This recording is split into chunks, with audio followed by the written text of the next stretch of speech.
तो 10 नवंबर के कार धमाके में आतंकी उमर के मारे जाने की पुष्टि हो चुकी है। डीएनए टेस्ट में उमर के शव की शिनाख्त हुई है और यह भी साफ हो गया है कि धमाके के वक्त कार में उमर ही मौजूद था और ये शिनाख्त हुई है डीएनए सैंपल के माध्यम से। 10 नवंबर को ये पूरा धमाका हुआ।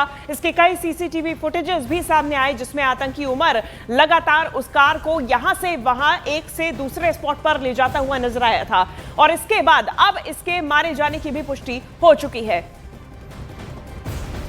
दीपक बिष्ट हमारे साथ जुड़ गए हैं ज्यादा जानकारी के साथ। दीपक, डीएनए रिपोर्ट आ चुकी है, टेस्ट से ये साफ कि कार में उमर ही मौजूद था।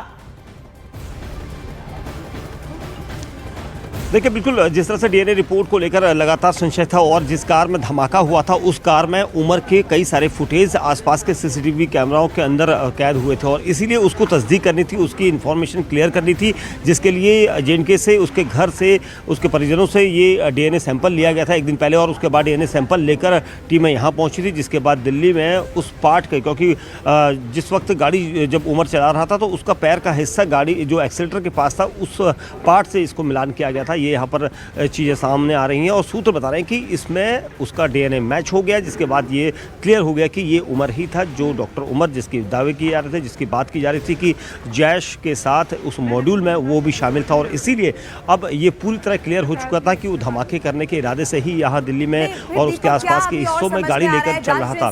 लेकिन क्या ये वो फिदाइन हमला जो माना जा रहा था ये वही फिदाइन हमला था या अभी भी उसी ठेरे पे काम किया जा रहा है कि ये पैनिक में पूरा धमाका हो गया? अब क्या समझ में आ रहा है, क्योंकि पहले कंफ्यूजन था कि उमर के साथ कोई और भी इस कार में शामिल था, क्या अब पता चल गया कि उमर ही था और जिसमें उसकी मौत हो गई? दीपक, देखिए मैं सबसे पहले बता दूं कि जिस वक्त ये धमाका हुआ था, इस धमाके के बाद की जो तस्वीरें हैं वो इस वक्त एक नई यहाँ पर डेवलपमेंट हुआ है। वो ये कि धमाके के बाद जब लोग वहाँ पर थे, जिन लोगों के शरीर के कई हिस्से बिखर गए थे, वो हिस्से में से एक हिस्सा आज यहाँ चौथे दिन यहाँ पर इस लाजपत राय मार्केट में अचानक नजर आया है। और किसी ने जो बाथरूम यहाँ पर सप्लायर हैं उन्होंने यहाँ पर पुलिस को ये जाँच के बाद इसकी जानकारी दी, जिसके बाद दिल्ली पुलिस ने इस एरिया को कॉर्डन ऑफ किया है ताकि अब यहाँ पर जाँच टीमें आएंगी और जाँच टीमें यहाँ पर जाँच करेंगी। सभी को यहाँ से हटाया जा रहा है क्योंकि जो बाथरूम क्लीनर थे, क्लीन करने वाले, उन्होंने ये सब देखा था। और आप देखेंगे यहाँ पर इस न्यू लाजपत राय मार्केट के इस छत पर ये हिस्सा यहाँ पर बॉडी पार्ट्स का पड़ा है। तो यहाँ से तकरीबन जो बम धमाके का स्पॉट है वो तकरीबन 150 मीटर दूरी पर है और वहाँ से यहाँ तक कैसे आया, क्योंकि ह्यूमन बॉडी के कई पार्ट्स यहाँ बिखरे पड़े थे। लेकिन यहाँ पर ये आने से एक बार फिर हलचल मच गई है। इन्वेस्टिगेशन टीमों को बुलाया गया है। हालांकि ये पूरा जो यहाँ पर देखिए फॉरेंसिक टीम यहाँ पर पहुंची नॉर्थ डिस्ट्रिक्ट की, वो यहाँ पर चेक करेगी और इसलिए अब यहाँ से सबको हटाया जा रहा है। टीमें यहाँ पर है। न्यूज़ 18 इंडिया के कैमरे पर हम ये एक्सक्लूसिव तस्वीर आपको दिखा रहे हैं। हालांकि एक ह्यूमन बॉडी का पार्ट है, इसको जांचा जाएगा कि यहाँ तक ये कैसे पहुँचा। और सबसे अहम चीज़ ये कि जब धमाका हुआ था, धमाके के बाद कई लोगों के जिस्म के हिस्से जो है दूर दूर तक बिखर गए थे। हमने खुद अपनी आंखों से देखा था। लेकिन आज चौथे दिन, ब्लास्ट के चौथे दिन यहाँ पर अचानक हिस्सा मिलने के बाद एक बार फिर इन्वेस्टिगेशन टीमें यहाँ पर पहुंची हैं, जांच की जा रही है। पूरे एरिया को यहाँ पर दिल्ली पुलिस ने आप इस पर नजर बना कर रखिएगा, कोई अपडेट होगा तो फिर से आपका रुख करेंगे। फिलहाल शुक्रिया इस जानकारी के लिए। अगली खबर भी दिल्ली से ही है, जहां दिल्ली ब्लास्ट से जुड़ी हुई जानकारी यह है कि लाल किले के सामने ब्लास्ट के आरोपी डॉक्टर उमर की एक नई तस्वीर अब सामने आ गई है। डॉक्टर उमर को लाल किले के पास की एक मस्जिद के पास i20 कार से बाहर निकलते हुए देखा गया है और ये वही i20 कार संभवतः मानी जा रही है जिसमें ब्लास्ट किया गया, जिसमें उसने पूरा वो जो बारूद था वो इकट्ठा किया हुआ था। वो मौत का बारूद कैसे उसने पहले तैयार किया, ये तस्वीर आप देखिए इस वक्त आपके टेलीविजन स्क्रीन पर। ये डॉक्टर उमर नबी है जो कि उसी i20 कार के साथ जब ब्लास्ट हुआ ये मारा जा चुका है। इनफैक्ट अब तो डीएनए भी यहां पर मैच हो चुका है और देखिए एक नई तस्वीर है और ये तस्वीर बताती है कि i20 से उस वक्त बाहर निकला। हालांकि अभी कई सारे ऐसे सीसीटीवी हैं जो खंगाले जा रहे हैं, कई सारे अभी और भी सवाल हैं जिनके जवाब मिलना बाकी है। लेकिन एक और नई तस्वीर आप देख रहे हैं न्यूज़ 18 इंडिया पर। ठीक है, लगातार जांच जारी है और कई तरीके से जांच की जा रही है। आनंद तिवारी हमारे साथ जुड़ गए हैं। आनंद, कई सारे अपडेट सामने आ रहे हैं, फर्टिलाइजर को लेकर भी जानकारी सामने आ रही है। अभी तक में क्या अपडेट आपके पास?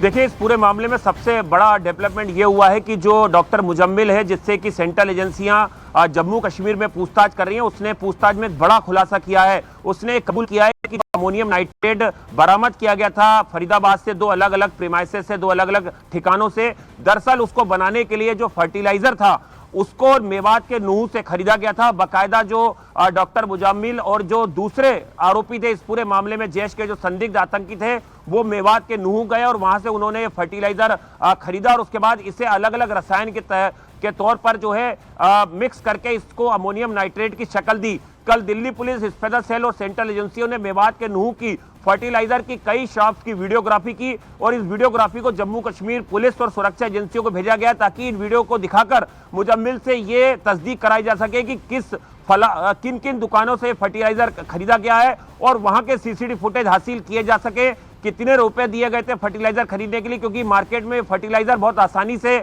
उपलब्ध हो जाता है। तो उन दुकानदारों को चिन्हित किया जाए, उनके बयान लिए जाएं। तो ये बड़ा खुलासा हुआ है कि किस तरह से जो धमाके में इस्तेमाल करने वाला विस्फोटक था उसको असेंबल करने के लिए जो फर्टिलाइजर था वो मेवात के नूह से खरीदा गया था। आनंद, इसके साथ साथ क्या ये भी जानकारी मिल पा रही है कि अमोनियम नाइट्रेट जो कि स्वयं फट नहीं सकता है, उसके साथ मिलाने के लिए किस केमिकल रिएक्शन का इस्तेमाल किया जा रहा था और क्या कुछ इस्तेमाल किया जा रहा था जिससे ये ब्लास्ट हो सकता था और ये हुआ भी?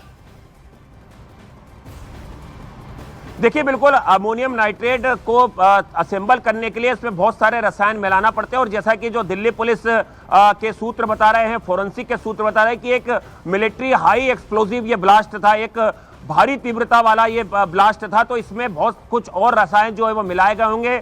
सुरक्षा एजेंसियों को यह भी शक है कि जिस दौरान ये ब्लास्ट हुआ उस दौरान जाहिर तौर पर कोई ऐसा टाइमर या कोई ऐसी बैटरी इनके पास रही होगी, उमर मोहम्मद के पास, जो इस ब्लास्ट के बाद जो है वो नष्ट हो चुकी है। ओके आनंद, आप नजर बना के रखिएगा, अपडेट होगा तो एक बार फिर से आपका रुख करेंगे। आप देखिए, जिस लाल रंग की इको स्पोर्ट्स कार का जिक्र किया जा रहा है, इसी को लेकर कल दिन भर अलर्ट जारी था। शाम के वक्त वो फरीदाबाद के खंदावली गांव, ये वो जगह है जहां से बरामद कर ली गई। अब शुरुआती जांच में ये शक जाहिर किया जा रहा है कि इस कार का इस्तेमाल भी लाल किला ब्लास्ट में ही किया गया। कार मिलने के बाद सुरक्षा एजेंसियों ने इलाके को घेरा और फॉरेंसिक टीम ने मौके पर पहुंचकर कार की पूरी पड़ताल यहां पर की। देखिए, ये उसी इको स्पोर्ट्स कार की तस्वीर हम आपको दिखा रहे हैं। उमर के दोस्त का ये फार्म हाउस बताया जा रहा है। लाल इको कार अब बरामद कर ली गई है। कल पूरा दिन अलर्ट इसको लेकर जारी रहा। अलग अलग जगहों की जो टीम है, पुलिस की टीम है, वो लगी रही।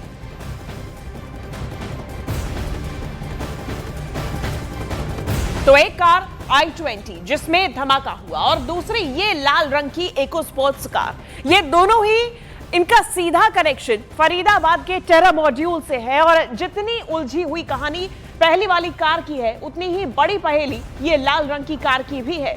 ये दोनों कारें इस पूरे धमाके में इस्तेमाल की गई, दोनों का कनेक्शन फरीदाबाद टेरा मॉड्यूल से है। लेकिन जिस तरीके से एक डीलर से होते हुए दूसरे डीलर और फिर उमर तक i20 ये सफेद रंग की कार पहुंची, ऐसे ही ये पहेली इस लाल रंग की कार के पीछे भी बताई जा रही है। ये इको स्पोर्ट्स कार की लगातार तलाश जारी थी, पुलिस को अब ये मिल चुकी है। लेकिन इसका कनेक्शन क्या है, ये सुलझाने में, ये गुत्थी सुलझाने में लगातार अब कोशिश की जा रही है, जांच की जा रही है। और सीधा रुख करते हैं, इस वक्त जावेद मंसूरी हमारे साथ लाइव मौजूद है। जावेद का रुख कर लेते हैं। जावेद, अब पहले जरा दर्शकों को सरल भाषा में ये समझाइए, वो i20 जिसमें ब्लास्ट हुआ, जिसमें उमर था, और ये लाल इको स्पोर्ट्स, क्या कनेक्शन अभी तक निकलकर सामने आया जावेद? देखिए, i20 कार में उमर था, उमर की मौत हो चुकी है, उस कार में उमर ही था, ये भी डीएनए से साफ हो चुका है। लेकिन जो लाल कलर की इको स्पोर्ट थी, वो भी ये बताया जा रहा है वो भी उमर उन नबी के नाम पर ही थी। तो ऐसे में जब ये खबर सामने आई कि एक लाल कलर की इको स्पोर्ट्स गायब है, तब से हड़कंप मचा और शाम में ही फरीदाबाद की एक जगह पर उसको घेर लिया गया, उस कार को। फिलहाल उसका पता चल चुका है। तो ऐसे में उसकी भी कनेक्शन ये ढूंढा जा रहा है कि आखिर उसकी क्या कड़ी हो सकती है इको स्पोर्ट्स और i20 के बीच में, क्योंकि ये अल फलाह यूनिवर्सिटी जहां मेरी मौजूदगी है, यहीं पर ही डॉक्टर उमर काम करता था, डॉक्टर मुजम्मिल यहाँ पर काम करता था और यहीं पर ही एक लंबे समय तक वो यहाँ पर रहे और यहीं से ही उनको एक प्लानिंग बनाने का मौका मिला। तो ऐसे में कौन कौन लोग